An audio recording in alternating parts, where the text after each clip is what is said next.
So you mentioned working with young people, and as I know that you do, are there any particular tips that you'd give to parents in terms of helping their children build resilience? I think one of the things is actually helping young people to be able to find the way that they're able to be flexible, but also to recognize the skills that they need to be able to cope as they face different challenges and stresses in their life. Because I think we have to acknowledge that in their development, they're going to face different stressors. I think the big step first is to help them to realize that actually as they grow up, there's going to be so many different things where they're going to encounter difficulties, challenges, even failures. And to be able to help them to break down each one of those experiences so that they find ways to be able to cope in a way that will be healthy, cope in a way that will help them to bounce back. So that even if they encounter this again and again, that they will have that ability to be able to take on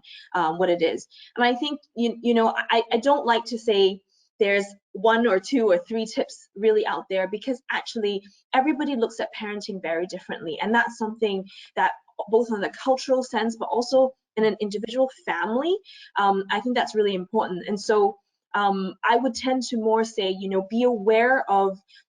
acknowledging that there are things in your kid's life where they will be facing those things, and it's about being proactive to help them to identify those areas and then help them to work through those individual things, whether it's an exam that they really don't want, a relationship that they're having difficulty with, whether it's their parents relationship or a friend relationship, or even when it comes to dealing with friends who are encountering death, self-harm, or